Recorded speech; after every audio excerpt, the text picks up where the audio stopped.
Good evening and welcome to Monsters Among Us. I'm your guide, Derek Hayes. A good evening to each and every one of you. It is a pleasure and an honor to have you here with me as we face down a gauntlet of paranormal parables, creepy chronicles, and true terrifying tales. Now I have an amazing show lined up for you this evening, and one hell of a bonus program afterwards as well. Now, if you've visited with us before, welcome back. However, if you're a newcomer, it's probably best to start with the lights on, because things are about to get hairy. Tyler, from Wisconsin, welcome to the program.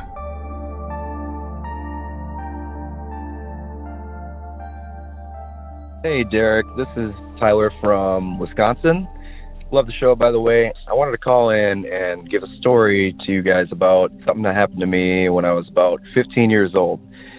So I grew up in Wisconsin, and more specifically, I lived in a town at the time called Maiden Rock, Wisconsin. And a buddy of mine whose parents, his mom's boyfriend lived up, kind of in the same town as me, but way up on a hill and kind of out in the middle of nowhere. So he calls me up one day and he goes, "Hey man, we're going to be in town. We're going to go up and see her boyfriend." And I was like, "Oh, cool, pick me up," So we go up there, and it's for his grandma, I guess, her birthday party. And she's an elderly lady and whatnot. So we're kind of just hanging out throughout the day. And then at night, him and I were kind of like, "Hey, let's go walk around. Let's go walk up the road and go down, kind of by the woods and everything like that. Just bull crapping and everything like that." So we walk up there, and it's kind of getting later, it's about 7:30, 8:30 at night, something like that. And we're just talking about stuff. At the time, we were huge wrestling fans, so we were just talking about wrestling. So we were kind of just probably about 1 to 2 feet away from each other, and we started throwing rocks in the woods, just, what kids do, I guess. Throwing rocks and sticks and everything like that in the woods, and we're doing this for a couple minutes, and all of a sudden I feel like a rock peck me on my shoe. And I kind of just looked at him like, "Hey man, you throwing stuff at me?" It's getting darker, so you can't really see, And he's like, "Nah man, I didn't do that." So I was like, "Okay." So we continue to do whatever we're doing. I don't really remember. And we're just throwing rocks and stuff in there, and he feels a rock peck him in the shoulder. And he just kind of looks at me like, "Well, that's weird. Now we've both been hit with rocks." And we're kind of like, "Okay, this is kind of weird." So we stop, and we just hear this rustling, and it's just this unbearable smell.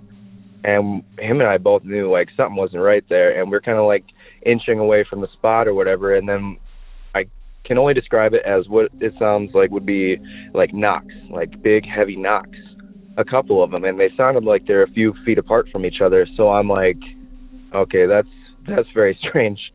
Then it seemed like somebody or something, I don't know if it was somebody playing a prank on us, but it didn't seem like it. There's nobody that really lived up there other than his mom's boyfriend and his mom. Then there wasn't any houses up there from what I remember. And then all of a sudden it's like somebody or something took a handful of rocks and stones and everything and just tossed them our way, and we just got pelted with rocks. And we knew then we had to run. So we booked it back to the house. Of course, his parents and everything didn't believe us. Nobody believed us. And when I got home, I told my mom the story, and she didn't really believe me or anything. And I don't know what it was. Obviously, it sounds like Bigfoot or Sasquatch, and it's just weird because I've never heard anything about Bigfoot or Sasquatch being up in the middle of Wisconsin. So I don't know. I don't know what to think of it. If you have any ideas of what it is, let me know or whatever. So appreciate the show. I've been listening to it every single night that I work. So thanks for the hard work. Keep it up. See you later. Thank you, Tyler.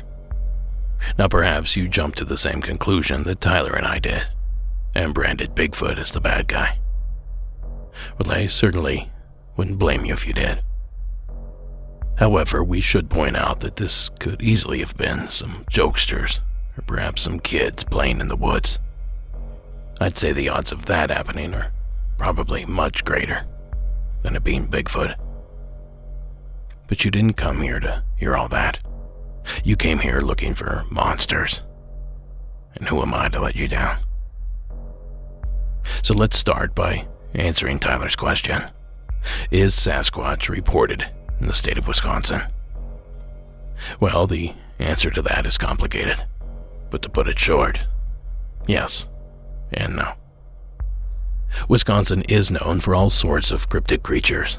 The mythical hodag, the beast of Bray Road, and of course their lake serpents, Rocky from Rock Lake, the Devil's Lake monster, and the Lake Winnebago monster as well. They're all well known in that region. But when it comes to Sasquatch, there's just not that much information out there. Now, apparently there can only be one upright hairy cryptid in an area, and the beast of Bray Road seems to already be top dog. But there have been sightings reported, especially in the western reaches of the state. Mountain and Whitewater, Wisconsin both come to mind. So in summary, they've been seen, but I certainly wouldn't call the Badger State a hotspot. But, and any longtime listener will tell you there's always a but nearby Minnesota and southern Ontario are more known for their hairy hominid sightings. At one such location, only some 500 short miles north of the town that Tyler lived in, sits a secluded lake in the wilds of Ontario, Canada. Now, the closest town to this lake is tiny, 10 to 15,000 people, and it's 200 miles away. So visitors to this small natural lake must take a floater plane to gain access. And that is where our story begins.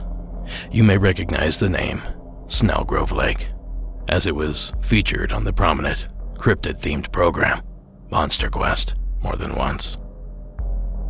But if you didn't catch those episodes, allow me to catch you up. The owner of a small cabin on the lake discovered that his cabin was ransacked over the winter. But given the time of year and the absence of claw and teeth marks, most experts agreed that it was not a bear that broke into the cabin. But as I'd mentioned, the remote cabin was just that, remote. If it were simply juvenile delinquents, they'd have to walk over 100 miles just to get to the cabin. And long story short, the Monster Quest team got word of these break-ins and sent a team to investigate. And believe it or not, rumors about a Sasquatch-like creature calling the lake home began to appear true. Because on their final night, activity began that you and Tyler both just might find interesting. It is the team's final night at Snellgrove Lake. After 3 days of noise and foraging, they are still holding out hope for an encounter. At around midnight, without warning, something happens. They're gonna be watching us this whole time. Of course. Of course they were. Something has thrown a rock at the camp. Shh. Did you hear that? That rock was pretty good size. It's still shaking. One of us was urinating off the porch when the first stone hit the side of the cabin.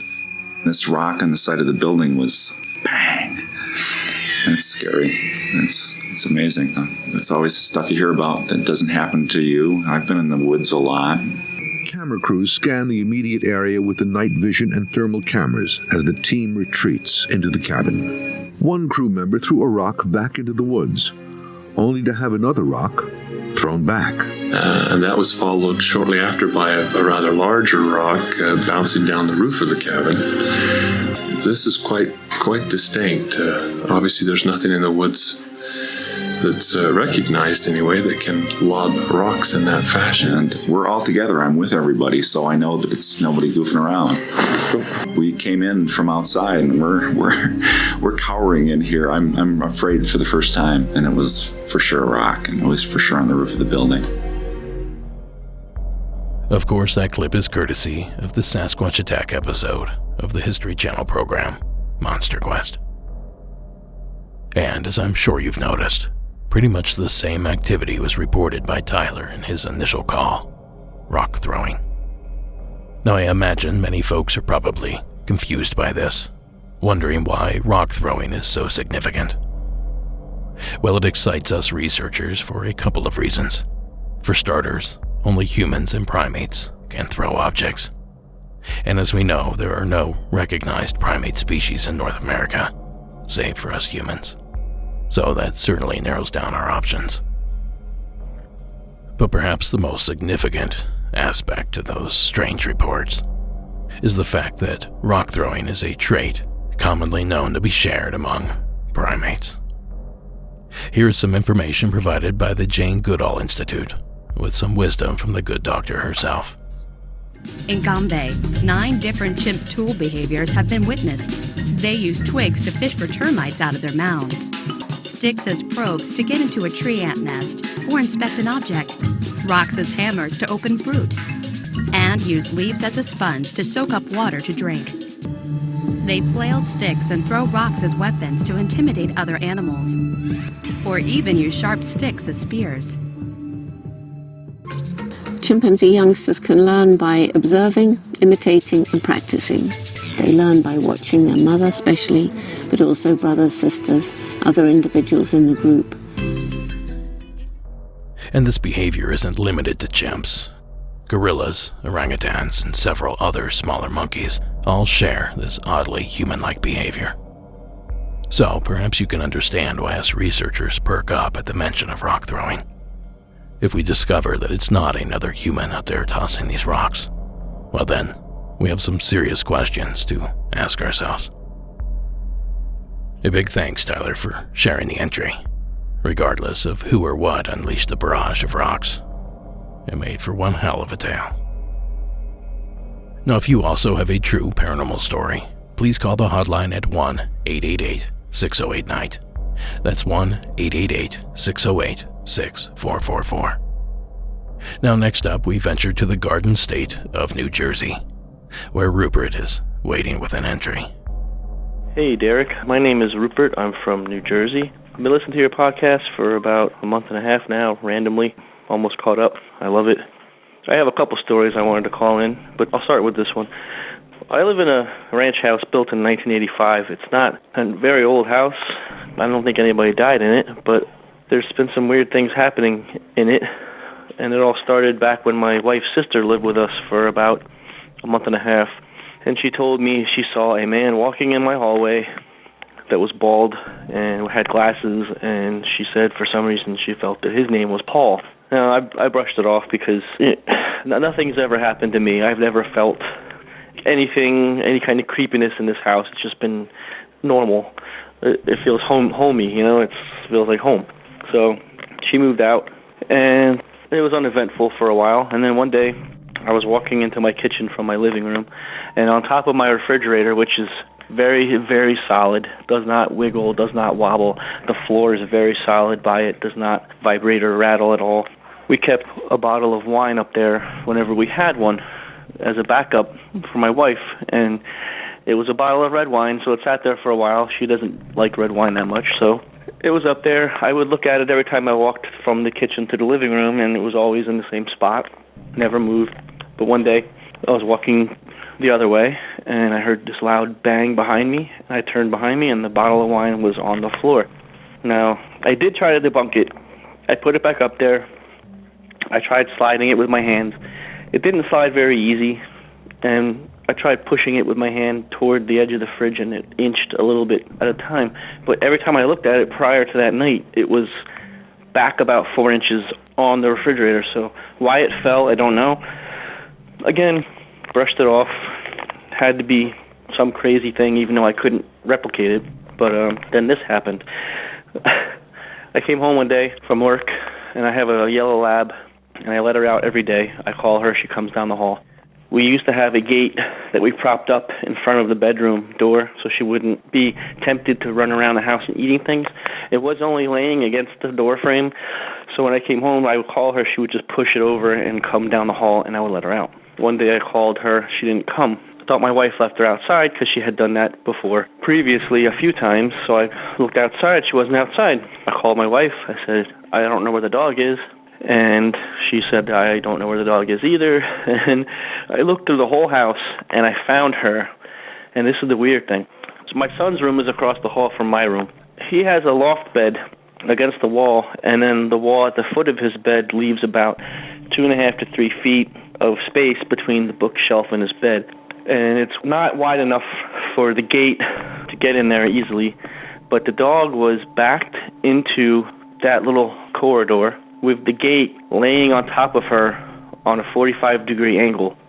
For that to even happen, she would have had to have knocked the gate over, somehow turned around, hooked it to herself, backed up into his room, backed up into that little corridor, and then stayed there. It doesn't make any sense. I couldn't figure it out. I thought someone was in the house. I looked all over the house. I checked for signs of breaking in. There was nothing. It was very bizarre, and I still can't figure out how it happened. She was terrified in the bedroom there, laying in the hallway there, the corridor. So she recovered quickly, and I just can't figure it out. And that's about my time, and I'll call you back with my mom's UFO story next time. Thank you very much for everything. Thank you to all your listeners for sharing their stories. I really enjoy the podcast. Keep going. Thank you, Derek. Bye. Thanks, Rupert. Now this story, at least in my eyes, reminds me of some of these hauntings that are associated with the land the home sits on, rather than some spirit attached to the house itself. I say that because of a gut feeling, based on 6 or 7 years of hearing reports just like this. I have no concrete evidence. But if you've tried everything else, maybe try that, Rupert. See what stood there or in that area before your home was built. With a home that young, finding information should be fairly easy. I bet most old-timers would have been around when it was built. Now, of course, there is another angle that can be explored here, and that's the suggestion that the sister-in-law may actually have some sort of attachment that she brought back to the home. Maybe you guys can open that bottle of red wine and share some ghost stories. Maybe she'll fess up to some other experiences. Now, hopefully, between those two suggestions, you can get at least a few answers, Rupert. And I'm happy to hear the pup recovered. I can only imagine the terrors that she experienced. Thanks again for sharing the call. Now, for the following entry, we need to venture slightly north, where we focus our energy on the skies above Massachusetts. Nate, welcome to the program.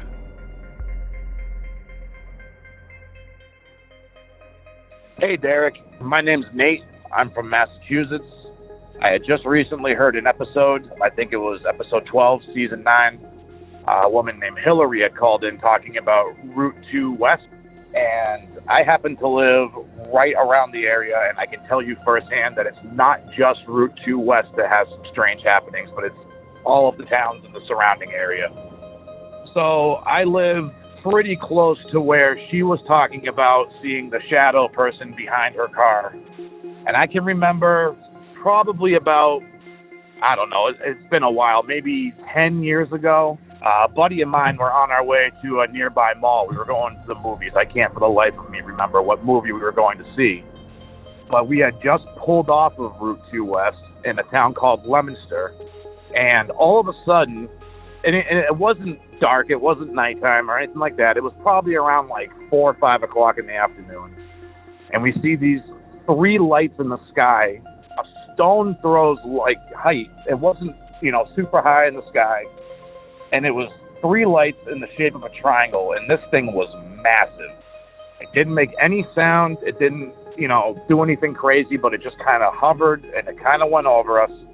And I remember we pulled the car over. We got out. We stood right underneath it. Again, there was zero sound whatsoever. And we're looking up and we're watching this thing pass.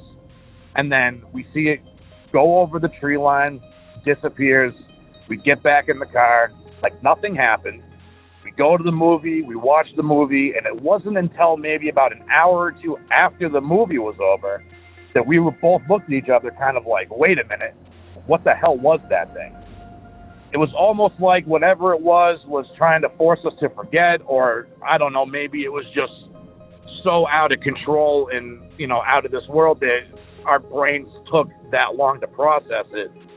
But I'm convinced that night we saw a UFO. I also have a lot more stories about, Route 2 and like the surrounding towns in that area. I know Lancaster is one of the towns that I also live by, and there's a lot of history coming from Lancaster, Massachusetts, involving, the Native Americans. I believe that is one of the oldest towns in the United States. I know that there's a cemetery out there called Old Settler Cemetery, and they got some tombstones dating back to the 1600s. So, me and my buddies used to go around like ghost hunting. When that show Ghost Hunters came out, we wanted to be cool like them, so we just bought an EMF detector and ran around in the night. But I got some pretty cool stories about the area and, things that happened. If you're interested in hearing them, I'd be more than happy to call back. I absolutely love your podcast. I can't even tell you how many long days of work that you have gotten me through. And I wish you all the best. Thanks, Derek. We appreciate the entry, Nate. If only I got a small percentage of those long hours I help people get through, I'd be rich, I tell you. I'm glad I could be along to help you out. It goes without saying, if you have additional stories, of course, I'd love to hear them. By all means, call those in. Now, as for the sighting itself, the account Nate gave is eerily similar to another sighting I'm familiar with. Now, I found this clip a few years back, and I might have even shared it here on the show at some point. But when I heard Nate's story, I instantly was reminded of this gem via WCVB, ABC News 5, out of Boston. The spring of 1979 proved to be the most active period of documented UFO sightings in the history of the Bridgewater Triangle region. During that time, former WHDH reporters Jerry Lopes and Steve Sprazia claimed to have witnessed what is arguably the most famous UFO sighting to occur within the Bridgewater Triangle. Jerry Lopes and I worked at WHDH Radio, and we were heading down to the Raynham Dog Track, and when we got off 24 onto 106, I noticed this really bright light over the tree line, and the light was coming closer and closer and getting bigger and bigger. And I remember saying to Jerry, "What is that over there?" So we pulled his vehicle over, and all of a sudden the stars blotted out in the shape of an arrow as this thing passed overhead. Ironically, I'm a big baseball fan, it looked like a baseball home plate, and there were a series of lights on it. And it was very, very wide. Perhaps the width of now, we'd say 5 747s wing to wing. It looked like it had a little cord or something hanging off it, and sparks were coming off of it. I almost felt like I could throw a rock at the thing. It seemed that close to me. I'm an Air Force veteran. I've been in the Air Force for 4.5 years. I've been around a number of different planes, and I said to Steve, that's not one of ours. And it just hovered there for a minute, and the next thing you know, it just kind of took off. We continued on to the dog track, and most of the conversation that evening was, what did we see? Up to that point, I had been 100% skeptic. I thought anybody who ever saw these things, they were either crazy or publicity hounds, or there was just something wrong with them in their head altogether. What I didn't realize at the time was that a lot more people had seen it than just Jerry and I. You don't need to be, well, whatever I am, to see the connection here. The general shape of the object is the same. The craft's behavior is the same. The altitude of which the craft is hovering is the same. It all just seems very similar. Now here's the biggest kicker of all. Although these two incidents took place some 35 years apart, the distance between each sighting is less than 20 miles. So I guess if you find yourself in that part of the country, you better look up. And of course, if you see something, you gotta let us know. Thanks again, Nate. I hope that video helped at least a little. The link is in the show notes if you want to watch it in its entirety. Okay, I know I come at you each week, hawking the latest in Monsters Among Us wear, and I'm sure you're sick of it. So this week, I'll give you a break, and instead I suggest you find a paranormal artist on Instagram or Etsy, and buy something you like from them. These artists work incredibly hard, and as you'll quickly notice, are abundant in talent. I have an office full of artwork from our community. Now, if you don't know where to start, I suggest you begin in the Monsters Among Us family. Brett Manning Art, Cryptid Zoo, Jamie Murray, Greg Johnson, The Art of Eerie Eric, Liz Pavlovic Design, Jordan Hirschberger, Maximus Prime Art, Hog Island Press, and of course, Jonathan Dodd. Now there's obviously many more talented artists out there. We just haven't worked with them yet. So please, help support our community and get you something creepy this weekend. Now, what do you say we revisit the ghostly realm? Paige from Colorado. Tell us about your experience. Hi, I'm Paige, and I just wanted to call and share my story. I recently started listening to your podcast, and I think it's great, and it just inspired me to share my story that I had a few years ago. I had been dating this guy for a few years. His parents are pretty wealthy, actually, so they have a really big, beautiful house. They lived in a house outside of Denver, Colorado. So, lots of trees, very beautiful, but very eerie at the same time. So my first experience at his house was when we were sitting in his living room watching TV one day, when all of a sudden, as clear as day, there was no mistaking the sound, but it sounded like somebody above us just walked across the room from one end of the room to the next. And I remember kind of looking at him, my eyes got really big, and he just kind of shrugged and said, "Oh yeah, my parents' house is haunted." And I thought, well, okay then. That's good to know. Thanks for the heads up. Little things here and there would happen. We would hear noises. I'd see shadows out of the corner of my eye. I'm not super gullible. I like to believe in things, but I also am rational at the same time. I'm realistic in my thinking, and I always try to explain away something, but sometimes there's just, you just can't explain something. Another really scary night that I had was I was watching their house for them while they went out of town one weekend. And the bad news is that I was there by myself, which was terrifying. But the good news is I had his dog Roscoe with me, which Roscoe is a full-bred pit bull. And so he's very, very sweet, very, very cute and loving, but he's very protective and will defend his house if he needs to. So I always felt very comfortable with Roscoe being around, and basically was not able to sleep with the lights off or without Roscoe near me. So one night, I'll never forget this, I was getting ready for bed. I was, just kind of brushing my teeth, getting ready for bed, putting the TV on, getting under the covers, getting comfortable, when all of a sudden Roscoe, who's sitting on the bed with me, looks up kind of like he hears something, and he starts to growl. And that kind of scared me when all of a sudden I heard, again, so clearly, there's just no mistaking this sound, but it sounded like somebody walking up the stairs, just, kind of walking through the foyer and then going up the stairs to where I literally said, "Hello? Did you guys, kind of like out of the movies, like always say, why would you, hello, what are you doing?" So I was definitely that girl in the movies where you're shouting, "Hello, who's there?" But it was just so clear, like the sounds of footsteps. There's just no mistaking what that was. It wasn't the house making noises. There wasn't another animal in the house. There was nobody else in the house but me and this dog.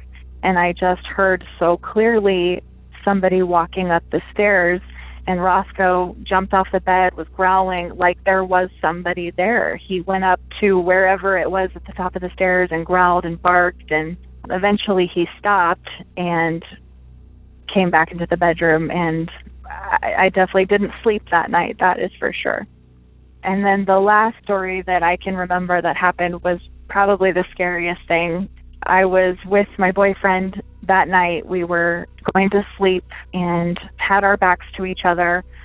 I was kind of drifting off, starting to fall asleep. My eyes were getting really heavy when I heard my boyfriend move around and turn and kind of put his hand on my shoulder. And I turned around and I said, "What are you doing?" And he said, "Oh." And he looked very startled, like, "Wait, what? But weren't you just rubbing my neck?" And it kind of took me a second, because like I said, I was sort of drifting off, so I had to kind of sit up and I say, what are you talking about? And he just was white as a ghost. You could tell he was trying to process and make sense of whatever had just happened to him, but he ended up telling me that he thought that I was just trying to be affectionate. He felt my hands on the back of his neck, rubbing his neck, like I wanted to get intimate. And he turned around, and that's when it hit him, like I had my back to him. I wasn't even facing him, and he obviously would have felt it if I had made it a point to turn around again after I had been rubbing his neck. And so he looked very freaked out, and I kind of sat up and I said, "Oh my gosh, I can't believe that just happened. What did it feel like? Tell me everything." And as I'm asking him to tell me what he felt, the door in the bedroom, which was open at the time, slammed shut. I mean, like when you're mad, you're a teenager, and you slam your door shut on your parents. That was what it was like. The door slammed shut by itself. I swear I've never felt so scared in my whole life. Whatever was in there, I just don't know if it wanted me there. I don't know. I cannot explain how the door just slammed shut on its own. So that's pretty much my story. I have lots more details with that house, but I mean, I could be talking for an hour, so I won't do that. But I just wanted to share and hope you enjoyed it. I'm really enjoying your podcast, so keep it up. Thanks. Thank you, Paige. Now, I'm certainly no expert here, but it sounds like some unseen force was putting the moves on, and when it was caught, it stormed out of the room. But again, I'm not an expert. That's a lot to process, Paige, and I certainly don't blame you for freaking out. But I do thank you for relaying the experience to us. That's the kind of story you don't hear all that often. Now, our subsequent entry allows us to also do something we don't get to do very often on the program: explore water monsters. And here to get us started is Jensen from the state of Arkansas. Hey, Derek. This is Jensen from North Arkansas. I was listening to the Hometown Legends show you have. I think it was like the 10th one or something like that. Anyways, there was a caller that called about the White River monster, a massive animal, fish, whatever you want to call it, I guess, monster that used to be in the White River, and it was always reported in like the 30s and stuff. So I thought I'd call you and tell you a little bit more, a more recent encounter my dad's always told me about. Him and his buddy were fishing in a john boat on the Buffalo, which goes into the White River, tributary of it, and he said they were trolling downriver and they saw this fish coming upriver. He said it was at least as long as a boat, which is like 15 foot, somewhere around there, maybe a little bit more. And he said as wide as a 55-gallon barrel. I asked him what color he thought it was, because I'm pretty sure that caller said they're gray or something like that. I don't remember exactly, but he said he couldn't tell what color. He said just a real dark figure, and he said it scared the crap out of him because of how big it was. And he always just used to tell me, you know, oh, well, yeah, we saw something one day, and he always told me a story of it. And then I was listening to that show, and I'd never heard of that. I know he hadn't. So I thought I'd call and give you a more recent sighting. Also, that happened in the early 90s. So I don't know if there's a database or anybody that knows when those sightings occur still, but there's a more recent one than what that caller was calling about. So I just thought I'd call you and tell you that story. Bye. Thank you, Jensen. I remember that entry clearly. I even followed up with some information about the creature overturning a Confederate boat during the Civil War. But in reminiscing, I realized that I never really addressed what the legend is. So this is how the creature was introduced on Animal Planet's The Lost Tapes. There's an endless ocean of possibilities for the identity of the White River Monster. It's been seen since the 1800s. 30-year intervals of sightings. Down through the years, there are some strange animals in that river. White River Monster was seen swirling in the waters that looked as big as a boxcar. It apparently lifted their boat out of the water. It's big. It's 15 to 20 feet long. It's one of those things where people talk about it and they wonder if it's down there about to attack them. Now, I've also linked to a cool little video/mini documentary produced by PBS out of Arkansas. If this creature has piqued your interest at all, maybe go to the show notes and check that out. I couldn't help but chuckle a little during Jensen's story because it reminds me of one of my early fishing memories with my dad and his 12-foot aluminum john boat. We came upon some monsters one day. 3 or 4 foot long, white armor carp, a fish that our village had stocked the local reservoir with some years back to help control algae issues. Now, when you're 10 years old, a school of 4-foot fish might as well be a great white. I thought for sure that they'd swamp the boat and sink us. Now, I could only imagine the thoughts running through the witness's mind in Jensen's encounter. That creature seemed to be much, much larger. So thanks again, Jensen, for sharing. I always love a good water monster story. This podcast is sponsored by BetterHelp Online Therapy. Are you experiencing a lack in motivation? Are you feeling helpless, trapped, detached, fatigued, or even worse? These are symptoms of burnout, and you could be suffering and not even know about it. Now, we normally associate burnout with our jobs, our work, but that's not the only cause. Any of our everyday roles in life can lead us to feeling burned out. Sometimes I myself have a hard time taking a break, whether it's from work or projects around the cabin. But I found that my production and creativity increase after I started forcing myself to take breaks. So maybe you'll benefit as well. BetterHelp Online Therapy wants to remind you to prioritize yourself. Talking with someone can help you figure out what's causing stress in your life.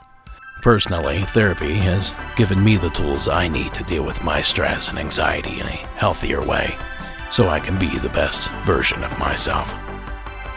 Now, BetterHelp is customized online therapy that offers video, phone, and even live chat sessions with your therapist, so you don't have to see anyone on camera if you don't want to. It's much more affordable than in-person therapy, and you can be matched with a therapist in under 48 hours. Now, this podcast is sponsored by BetterHelp, and Monsters Among Us listeners get 10% off their first month at betterhelp.com/Monsters Among Us. That's BetterHelp.com/Monsters Among Us for 10% off your first month. As always, supporting our sponsors supports the show. So thank you for listening, and back to the stuff that keeps you up at night. Now our upcoming call is another one of those that I had a hard time categorizing. So Ed, from the UK, come on in here and let's figure this out. Hello Derek, my name's Ed. I'm calling from Glastonbury in southwest England. On episode 11 of season 7, you had a caller that spoke about an apparition, a figure that he'd seen that looked pixelated. It prompted me to call you because I had an experience with something similar. It was a dark night. I was walking my dog on a route from my house that I walk him every day and had never seen anything unusual on. Part of the route comes out of a housing estate into quite a wide alleyway. It's about 30 or 40 foot across with grass verges and banks with a footpath going through it. As I walked through it with my dog, the dog stopped to sniff something, a tree, and I turned round to wait for him to finish. And as I did, I jumped in fright at a figure coming towards me, and in the first split second, I obviously assumed it was a person and was about to say to this person, you scared me. But then after that split second, I realised that the figure was pitch black, absolutely pitch black, and sprinting towards me. It was the figure of a person, but I couldn't see any features other than the pitch blackness of it.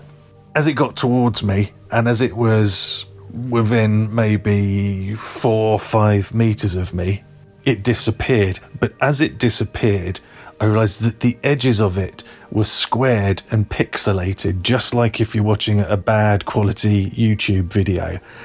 And it's from these pixelations that it kind of quickly faded out. Now, I was stood in this alleyway and I thought I need to try and logically dismiss anything this could be. So I looked at where the light sources were. There was a lamp post, and I made sure that it wasn't my shadow or the shadow of anything else that was casting it or causing this thing to have happened. And I replayed the incident through in my head, and I think the whole experience of actually seeing it lasted about 2 seconds, 2 and a bit seconds, which doesn't sound like a long time. But when a pitch black figure is sprinting, and I mean it was travelling fast towards me and then disappeared out in front of me, when it's happening to you, it seems a lot longer. My sense was, obviously I don't know what it was, but my sense was that had I not turned round quickly, I wouldn't have seen it. It was something that was coming at me, and just having that quick turn round, I saw something that I perhaps shouldn't have seen or wasn't intended to see. Needless to say, I hurried home fairly quickly. I didn't linger in the alleyway. But an interesting thing is my dog wasn't affected by it at all, and you often hear that animals in these situations do sense something. I think it's really interesting that we have this forum through your podcast where we can share these experiences and note the similarities as well as the differences. It feels like I glimpse through the veil into something else, a different dimension, different realm, I don't know. But certainly as this thing was running at me, I think it could see me too and didn't want to be seen. Thanks so much for the podcast, and I hope this story is of some interest. Bye. Oh, it's of interest, all right. But it's of interest from a distance. That's certainly not something you want to run into in a dark back alley. Now, I do remember hearing of other quote-unquote shadow people encounters, where the witness reported the entity sprinting or running. Now, I have no idea what to make of those details, but at the very least, you're not the only one that's reported it, Ed. And of course, it shouldn't go without saying that the pixelated look that Ed described, that's also a hauntingly familiar detail. So keep the stories about these odd pixelated beings flowing, folks, and we'll get to the bottom of it eventually. Thanks again, Ed, for contributing to the lore. So a sizable sample of you listeners ventured over to Patreon for the first extended episode last week. Over there we discussed a mummy visiting a bedroom, a grandmother's brush with deceased family members, and we ventured down the path of Sasquatch and glowing orbs in the forest. Now that episode and tons of other bonus content is waiting for you over at patreon.com/Monsters Among Us podcast. And of course, tonight's episode will also go beyond. That's what we're calling it over there. And I just want to deliver a big thanks to all of those that help support us over at Patreon. You have no idea how much that keeps the show afloat. Okay, so our next entry takes us to Texas, where Levi has a story for us. Hi, Derek. This is Levi. I'm calling from Texas, but this story happened in Missouri around 2014, 2013-ish. I can't remember the year. But I was on my way home from work. I live out in the country, quite a ways out of town, where you could see, clear sky, stars. And I was driving home. I was almost home, driving down our dirt road, and had the windows down, and was just enjoying the evening. And as I got almost home, I noticed this light in the sky moving across, and I thought at first it was just an airplane, but I didn't notice any red or green flashing lights on it. And I was like, well, that's kind of odd. And it was moving real slow, and then it stopped. And I was like, well, maybe it's a helicopter. We have military aircraft fly over our property every once in a while because it is out in the middle of nowhere. So I stopped in the road, and I was sitting there watching it for a little bit, and all of a sudden it darted across the sky and ended up behind me. And it kind of freaked me out a little bit, and I looked in the rearview mirror and my side mirror, and I kind of looked out the window and noticed that it was now behind me in the air and was just hovering there. Well, needless to say, I kind of freaked out, and since I was almost at my driveway, I took off and drove down my driveway, got home, and when I turned the vehicle off, I saw it. It was still in the same spot, and then it started going the opposite direction of when I saw it the first time. It was heading back the opposite direction, and it was going kind of slow, again, about the same speed as whenever I saw it the first time. And I sat there and watched it, I guess feeling safe because I was at home, and again, I thought maybe, it moved really, really fast, and I was like, well, maybe it's still a jet, but I couldn't hear any noise, no jet engine, no helicopter blades. And what really puzzled me was the fact that there was no other blinking lights on it. No red, green lights like you'd see on the commercial aircraft or even a military aircraft. It was just a light, almost, like an aircraft that you would normally see just without blinking lights.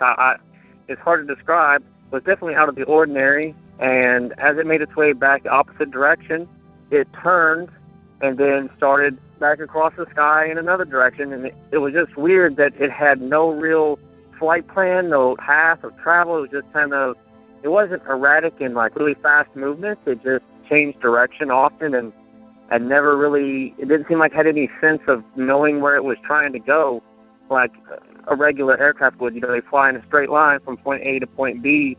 It just kind of was all over the place. And then I watched it till it fell off out of the sky, and I didn't really think nothing of it. Didn't want to tell nobody because I really wasn't sure what I saw. But anyways, that's my story. Love your podcast. Love listening to it at work. Helps my day go by faster. And you have a good evening, Derek. Thank you, Levi. Now, I'm not going to say that this is what you saw, but it has fooled me several times. Up here on our mountain, we run parallel to the approach pattern for LAX, LA's biggest airport. And being a mile up in the air, the perspective is a little wonky. I can watch a plane approach that looks exactly as Levi described, thanks to the landing lights that it's already activated. Now, eventually the plane will pass by, and then, and only then, can I see the red and green signaling lights. Now, because these planes are essentially traveling straight toward me, this encounter could last for 6-7 minutes, and it seems like the aircraft is hovering, even though I know it's not. Now, as Levi mentioned, the encounter took place in Missouri, so I doubt there are that many spots in the Show Me State high enough to achieve the strange optical illusion that I experience up here. So perhaps this is exactly what Levi said it was, an object flying in the sky that he couldn't identify. An unidentified flying object, if you will. Or simply a UFO. Whatever it was, thank you, Levi, for reporting it. I tell you, I feel like this episode is longer than it should be. Now, if I don't stop rambling, I'll go over my hour for sure. So I'll shut up and allow Dawn in Florida to round this thing out.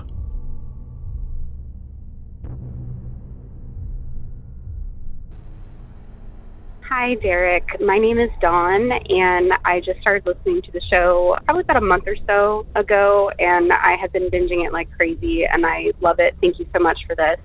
I just finished listening to Season 4, Episode 12, and I had to go back and listen to the last story a second time because it blew my mind about the white creature that this lady saw while she was jogging. I don't believe she left her name, but she mentioned that she was in central southwestern Florida, and that is exactly where I grew up, where I still live, and I don't know if I saw the same thing, but I will give you the description of what I saw. So this would have been in 95 or 96, so I guess a little bit before her story took place. And I live in Sarasota, Florida, and we had a pretty long driveway, and it wasn't, the street that I lived on in and of itself wasn't really out in the middle of nowhere, but there were a lot of woods along my street, and it was a barrier island. So one side of the property was water, and then the other side was like an acre with pretty thick foliage. And I was a very hyperactive kid, and in order to basically like burn off some energy, we had a really long driveway. And my dad used to tell me to just like go walk the dog up and down the driveway, or like jog up and down the driveway, just to like get to the point where he could actually get me to go to sleep, because I was pretty hyper. So I was about 10 or 11, and I had the dog with me. We had this wonderful Irish setter cross named Hershey, and he was about 110 pounds, and he was the biggest wimp on the face of the planet. Very sweet dog, though. So we were walking down the driveway together, and between two of the buildings on the property, coming from one of my neighbor's properties, so you could kind of see like the woods and stuff like that in the lower portion of their driveway, sort of between these two buildings, there was a creature. I froze, and I think that that's my knee-jerk reaction. I was raised in Florida, but we went out west a lot in the Rockies, and I was always taught that when you see an animal, if you're not sure, if you see something that you think is a predator, like a bear or whatever, you don't run. That's the worst thing you can do, because you set off their predatory instincts or their prey instincts. And so I was always told the best thing to do is stop, back away slowly, wave your arms, make yourself look as big as possible, whatever. But with this thing, I could not move. I remember being so, I don't even think I was scared. I think I was just really shocked and surprised, because I couldn't understand what I was looking at. And I remember feeling like my heart was going to hammer out of the front of my chest. I mean, I could literally feel it pounding throughout my whole body. It was crazy. So I'm looking at this thing, and as I'm standing there trying to just comprehend what I'm looking at, the dog just like books it. He leaves me there. So he turns tail and yelps, and I just I think I dropped the leash, because I don't even remember, he just wasn't there anymore. So I'm now by myself, and I'm looking at this thing, and I don't remember her really giving much of a description, but I can tell you that the color of it made me think of moonlight. It was so pale that it's almost like it glowed from the inside out. It was so, so pale. It was a summer night. There was a fair amount of moonlight, but it wasn't a full moon. And this thing sort of looked like it could have been a member of the deer family, or maybe it could have been a member of the equine family, except that it looked bipedal. So it was standing upright, and it was very long and lean. And it was huge. I mean, huge. And I mean, given I was a kid, when you're 10 or 11, and I'm not the tallest girl at the party anyway, everything is tall to you. But I mean, this thing was, the top of its head was almost level with the soffit of the building, or just above the soffit of the building next to it. And I stood there staring at this thing for I don't even know how long, and it just stared back. On the occasion, it sort of like moved its head almost like an animal would. I don't know, like if a fly were bothering it or something like that. The deer that we have in Florida, we have some whitetail, but they don't get nearly as big as some of the ones that you see out west and up north. We also have another smaller deer species called a key deer. They are super tiny. They look almost like a goat. And then, you know, I mean, I own horses and been around horses, and this was no horse. I have never seen anything like this before or since. And after a while, I think I just decided, like, okay, you know, it's not coming for me, but it was starting to freak me out. So I basically just backed away until, like, I couldn't see it anymore. And then the second I felt like it wasn't coming for me, I turned around and I ran back up the driveway as fast as I could. And I came in the house and I was clearly shaken. And my dad asked me what was going on, and I told him what I saw.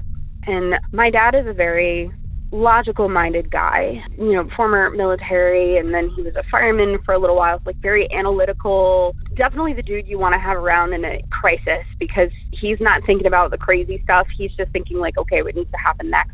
And I explained it to him, and he listened, and he's like, just like we were just talking about what we had for lunch that day. He's like, huh, kind of sounds like you saw like a Mothman or something.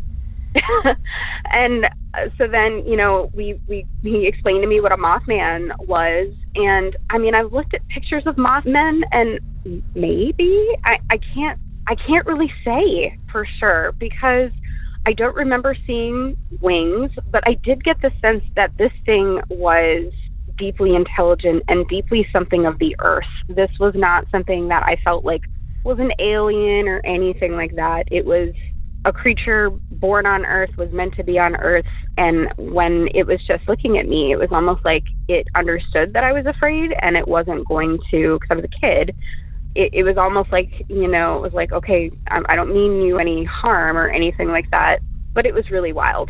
I don't ever want to see that thing ever again, but I don't think it was dangerous. It was just really, I wasn't ready. I was not ready to see that thing. Anyway, I really wish that caller had left a little bit more detail.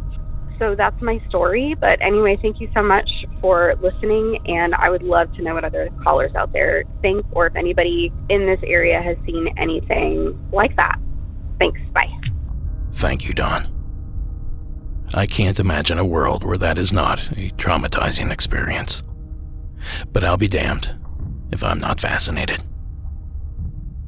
Now, what it sounds like you encountered is a pale crawler, a newish cryptid that's often reported from the eastern half of the United States. It's tall, gaunt, pale, big, and pretty much exactly what Dawn described. Now, many folk assume that this is subterranean somehow, hence the fact that they're seldom seen. They live in areas with known cave systems, and it explains their pale skin. Now, they've been reported from all over, but mostly Ohio, Kentucky, Indiana, Illinois, the Ohio Valley area. But really, like I said, from all over the East. And as Dawn mentioned, they've even been reported in her neck of the woods. Well, I went back to reference the call that Dawn had mentioned from Season 4, Episode 12, and realized it's simply too good not to share here again. So, all the way from that 4th season episode is our anonymous caller from the state of Florida.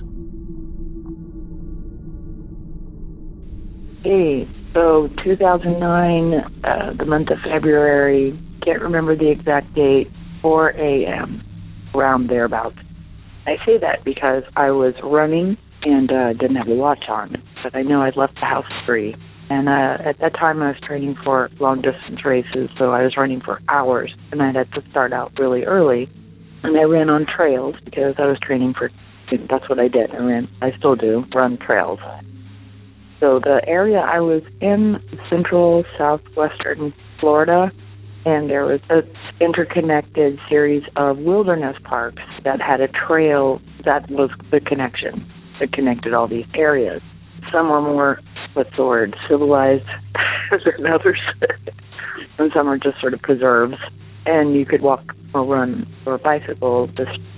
By bike, I mean mountain bike. This is a rough kind of trail.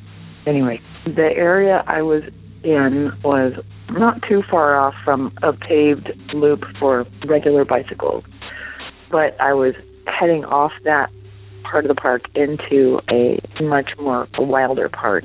Over the course of several years, I'd been training in this park. I'd seen, bobcat, lots of armadillos, wild boars, all different kinds of raptors, etc. So the biggest creatures I ever ran across were boars, and I never had any problem with them. Anyway, I'm tooling along and about to take a turn into this wilder area of the park when I see something ahead of me where I'm supposed to be making a right turn into a wilder area. By which I mean, once I turn into that section, it's just a straight shot into, for a good hour or so, maybe 2 hours, it just gets less and less civilized. I'm not very articulate right now. It just gets into a wilder area of the park that's not maintained, okay? But it has this trail. Anyway, I'm seeing something ahead of me and hearing something, and I'm very attuned to that because I'm alone in this early part of the day in this park. And, of course, I'm paying attention. I hear like a snuffling sound up ahead, and I think, it sounds kind of like armadillos when they root around, except it's coming from a much higher place, like it's not on the ground. And I start to see the movement associated with the snuffling noise. And, I would estimate, because I was up pretty close to it, I would say maybe 100 yards away when I noticed it.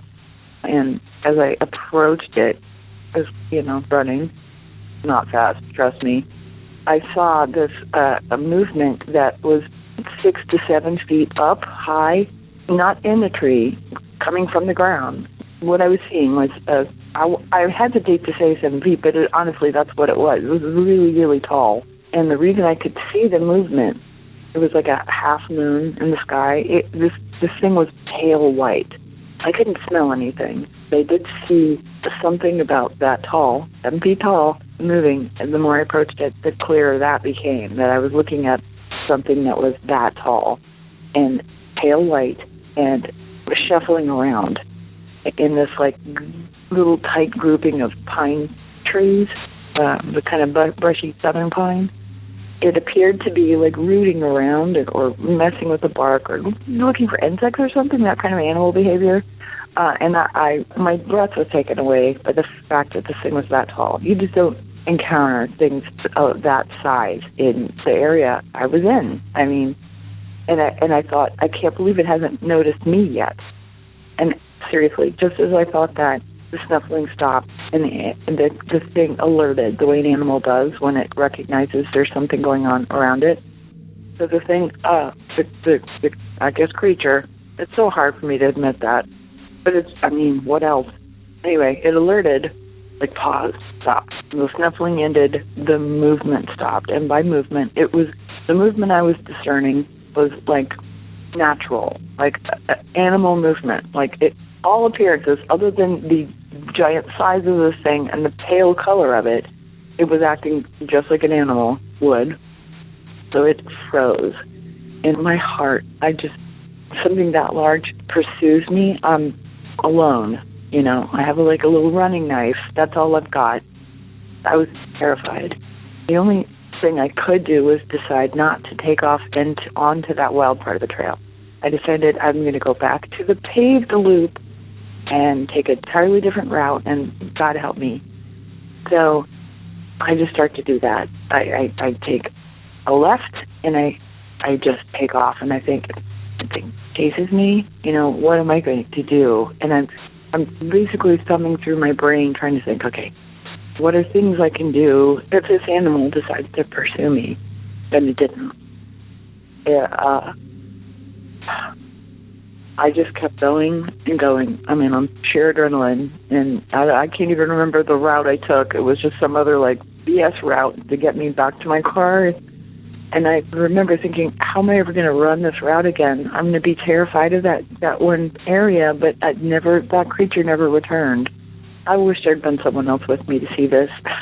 I even inspected the area it was rooting around in, and I didn't see anything unusual. Like I said, there was no smell associated with this creature that was of, no skunky stink. Plus, in reading about, trying to follow up on this, the color of this creature seems to stand out. Like, sightings of, Bigfoot-ish type creatures in Florida never say that the creature is pale white. Also, the skunk-ape part, there was no stink with this creature. I mean, nothing profound or anything like that. There was no stinky smell. And it was just so damn tall. I've never forgotten it.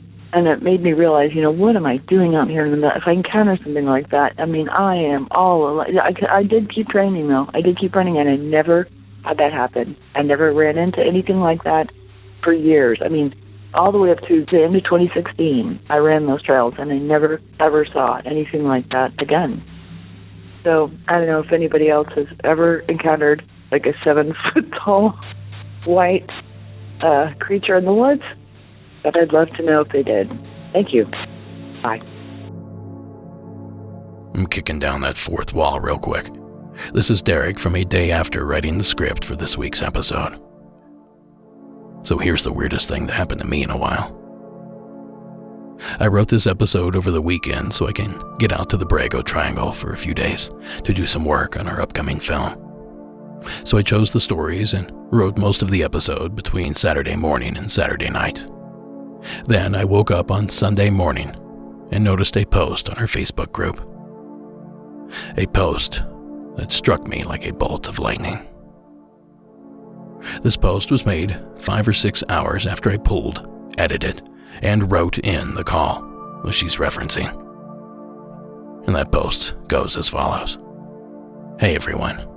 I told my story many seasons ago about encountering a very tall, pale animal/creature in the Lower Hillsborough Wilderness Preserve.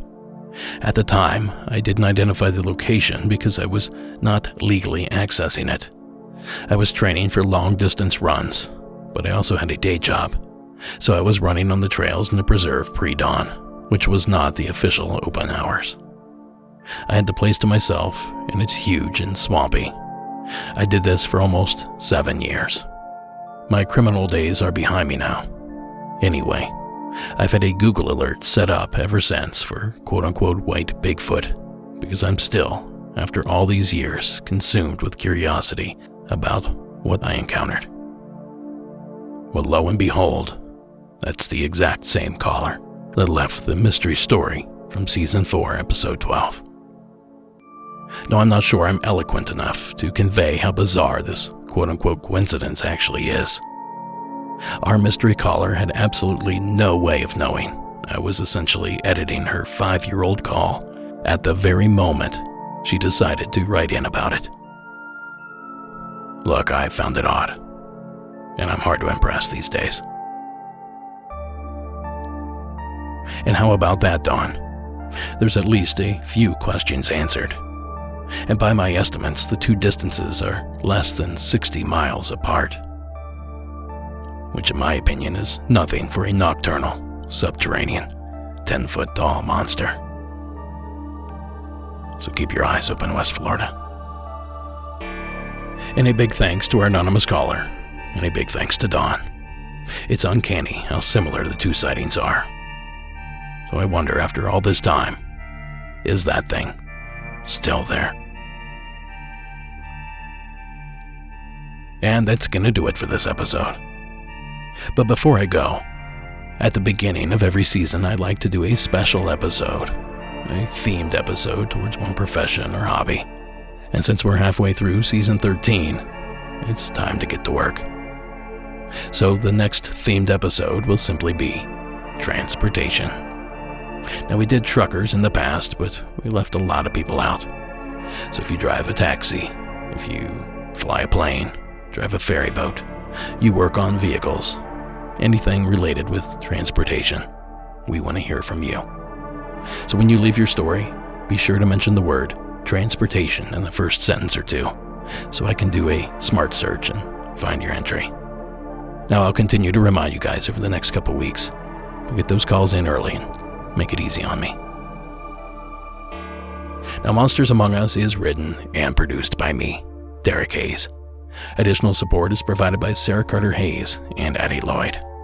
All media used in this production is done so under the protection of fair use.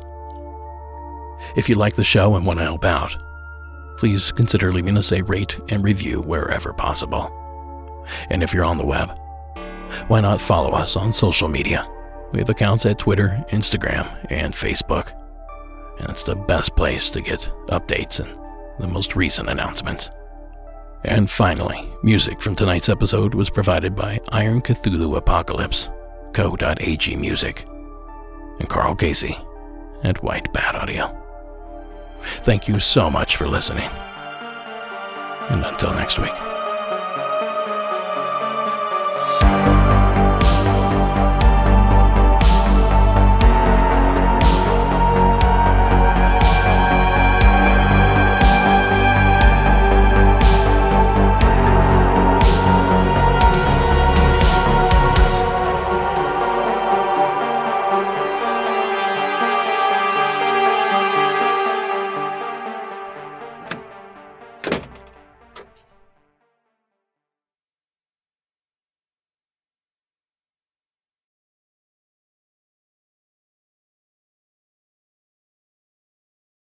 I'm so glad you stuck around, because tonight's secret story comes to us from the bluegrass state of Kentucky. Please join me in welcoming Mara to the program. Hi, Derek. This is Mara from Kentucky, and my sister and I both love the podcast, so when I told her the story, she was like, oh my god, you should totally call that in, so here it goes. I'm 16 and I have a job in an ice cream shop that's around like a 10-minute drive from my house. To get there every day, I pretty much just drive one long back road straight from where I live to the store. And this road is pretty rough. It has super sharp curves and very little railing, and the railing it does have is completely destroyed from the copious amount of accidents that happen on it. And it can be a pretty tough drive sometimes, especially at night. One day I was driving home from work at around 9:30, and I was headed to a friend's house. As I started to drive on this back road, I had my windows down and my music up because it's summer, and I hear a really loud knocking coming from the back of my car. My immediate thought is that something is wrong with my car and that I'm going to break down because of the sheer volume of the noise. I turn my music down and I listen to see if the noise would happen again, and sure enough, while I'm still driving, I hear in my back windshield the loudest knocking I have ever heard in my life. I'm kind of taken aback by this, naturally, so I put my windows up and I keep driving because, what else am I supposed to do? I convinced myself that it was probably just a branch or something falling from a tree or maybe even my imagination, and I keep driving. About 3 minutes go by, and I'm listening to my music again, and randomly, without me even touching my phone, Ring of Fire by Johnny Cash starts playing. Which is weird, because I don't have that song downloaded, and I didn't have any service on this road, so I just shrugged it off and changed the song. The song I choose plays for not even 5 seconds before directly switching back to Ring of Fire. I tried changing the song about 5 more times, and the same thing kept happening. I assumed that my Spotify was hacked because that has happened to me before, and decided to use Apple Music for the time being. Sure enough, I play a song on Apple Music, and about 20 seconds in, it switches to Ring of Fire. Now, at this point, I'm a little bit freaked out, and I decided that if I can't change the song, I was just going to turn the volume down until I made it to my friends. I turned the volume down on my phone, set it in the cup holder, and kept driving. Not even 3 seconds later, the song starts playing at full volume again, which I was like, okay, fine, my phone is glitching out. So I turned the actual volume knob on my car down, and sure enough, about 10 seconds later, the LED volume logo pops up, and the music turns up all the way on its own.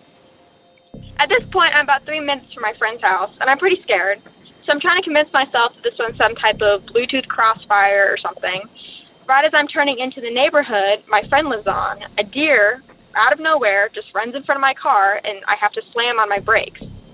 Just as I do that, Ring of Fire stops playing, and my music comes through the speakers. I parked my car, I ran inside, and I didn't mention anything to anyone until the next morning because I didn't want to seem crazy. So I was just wondering if you had any logical explanation for that you could offer. Thanks. Thanks, Mara. A logical explanation, you say? Okay, here it goes. Perhaps one of your jokester friends snuck into your trunk before you left the ice cream parlor. Maybe this friend knew the destination beforehand. Maybe that part is irrelevant. Now, maybe said jokester was pounding on the inside of the trunk, and when that didn't gain your attention, they hijacked your Bluetooth, or maybe even had a remote to the stereo, depending on how old or fancy it is. And as Mara said, she jumped out when she arrived at her friend's, leaving ample time for a clean getaway. So how close was I, Mara? Does any of that sound feasible? Thanks for the opportunity to debunk. And of course, thank you for calling in.